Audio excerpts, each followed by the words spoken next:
In the sci-fi novel The Three-Body Problem, Xijin Liu presents a thought experiment simply called the farmer. The farmer imagines a group of turkeys on a farm. Every morning, the farmer comes by and gives them food. Now, one of these turkeys is a scientist turkey, and after a year of recognizing a consistent pattern, he theorizes that food will arrive every morning at 7 a.m. Unknown to him, though, the day that he proposes his theory to his turkey companions is the day before Thanksgiving. The next day, the farmer comes to the hut and slaughters them all. Fantasy begins with a familiar scene. A group of teens breaks into a school after hours to use the swimming pool. The two boys and two girls are on something of a double date, but one of them is clearly less outgoing and not comfortable with the situation. While the other couple quickly leap into the pool and then proceed on to making out with each other, she sits against the far wall in a closed defensive posture as their date tries to get close to her. Eventually, he makes a move, prompting her to go leap into the pool. Horror follows. So this video is pretty popular. 68 million views. It's gripping, it's provocative, it's also terrifying, which I suppose is why there's a video on it called "This Video Traumatized My Entire Generation." As with anything that's artistic and vague, there's a lot of people who want to suss out the meaning of this thing. The general consensus is that this is a short film depicting the loss of childhood innocence. DyE fantasy tells the story of childhood innocence, or rather, the loss of it. And in some sick twist of irony, this video was most likely some of my generation's first steps towards the end of that ticking clock that is our childhood. The pool represents life, including sexuality, and the girl leaps into it, and the nightmare that follows is meant to represent growing up. As any number of popular songs and media have tried to grasp, one day you're just chilling in your treehouse with your best buds, and then seemingly overnight you've got bills to pay, and you're working a job that you probably don't like very much and may even viscerally hate, and now you've got all these ideas in your heads, and it's just, it's taken a bad turn. To the good old days, when the mama sang us to sleep, but now we're stressed out. Wish we could turn back time. So, it's about growing up then. But somehow, it feels like that doesn't really answer the question. Like, I'm not sure if it needs to be said, but the horror in this video doesn't come from having to pay bills, or file taxes, or buy car insurance, or any of the other responsibilities that now fit under the label of adulting. The subject here is very clearly sex. So why is sexual knowledge in particular so terrifying? A friend once told me that when he'd found out about sex, like the real nuts and bolts of it, he felt like his conception of the world had been radically altered. He said it was like somebody had retconned reality and written in something that never should have been there. While most people eventually manage to transition to an adult sexuality, becoming comfortable with sex, I think that a lot of people experience this same discomfort initially, and I think that's why this video has resonated so much. It's able to tap into some very deep anxieties. Childhood is the stage of your life when you are the most insulated from reality that you will ever be. Your parents probably do their best to keep it this way and to protect you from the uglier aspects of life. This is why they tell you stories about Santa Claus and the Tooth Fairy and how a stork brought your younger sister last year. Sexuality is ugly because it doesn't fit comfortably into our polite world of HR departments and strict rules on interpersonal conduct. Sex is messy. Sort of nice, isn't it? Yes, it is nice. In the beginning. It involves a lot of stuff that's not real graceful. The parts are kind of funky looking, there's interesting smells. People make noises that they probably would not want to be seen making in public, and the same goes for facial expressions. Like, it's no accident that during sex, our disgust reflex is dialed way down.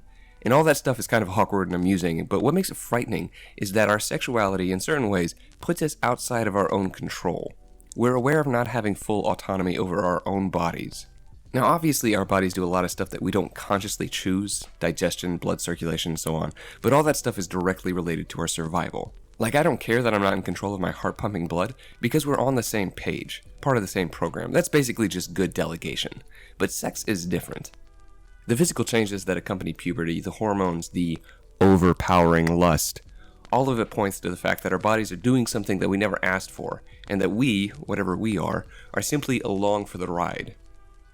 It's not just the sense of powerlessness that you might get from having some natural force impose itself on you. Having your picnic spoiled by a sudden rainstorm might be annoying, having a tree fall on your house might be frightening, but sexuality is uniquely unnerving and always has been. And this is because while random events may impose themselves on us, our sexuality is the imposition of a design that goes beyond our individual survival. Which is to say, it is the imposition of an alien will onto your own flesh. It challenges our very conceptions of self and autonomy. When the girl leaps into the pool, her body begins to move in unnerving ways. Some unknown shape moves inside her panties, representing her own awakening sexuality, and at the same time, that alien feeling of having something that's supposed to be your body doing things that you didn't want it to do. The enemy is within. When she gets out of the pool, the other two teens have been transformed into monstrosities with both phallic and yonic, meaning vaginal, features. It's no coincidence that they appear to be somehow zombified.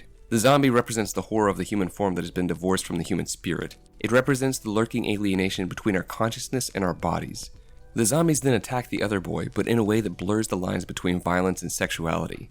The first zombie removes his trunks with his tentacle arm, and then the girl attacks him in a way that superficially mimics oral sex. She then incorporates the boy's body into her own, the two of them combining into one monstrous creature, somewhat like the way intercourse is able to produce an entirely new organism that shares biological features of both mother and father. The remaining girl leaps into the pool, hoping to escape, and finds that she is able to swim through the bottom of the pool, emerging into a world shrouded in darkness. But the landscape is illuminated, revealing a sight so horrible that the girl's eyes burst into flame and she falls to the ground dead. In Greek mythology, standing in the presence of the divine is enough to obliterate a human. There's a story about Zeus in which one of his human lovers, Zeus is actually a pretty horny guy, and constantly getting it on with human women. Anyway, in this story, Zeus has a lover called Semele, and one night she asks him for a blessing. He likes her so much that he swears on the river Styx to grant whatever she desires. She tells him that she wants to see him in his full glory, the way he appears to the other gods. Zeus tries to talk her out of it, but she insists, and his oath is so sacred that even he can't break it. So he reveals himself to her, and she basically bursts into flame. But rather than the still basically good pantheon of the Greeks, fantasy depicts a Lovecraftian divinity, after the stories of H.P. Lovecraft. It's a cosmic leviathan of impossible shapes and features that fills the horizon. It's alien but also somehow recognizable, with parts that have a passing resemblance to human features. An evil Lovecraftian god whose hand has invisibly guided all of human history through evolution, whose purposes are unknowable, and who cares nothing at all for the safety or sanity of a young girl. Someone once described Lovecraftian horror by saying, "Imagine that God is real and he hates you." But I don't think that goes far enough. It's more like this. Imagine God is real and he doesn't even hate you. You're just the clay that he uses to fulfill whatever his incomprehensible purpose is.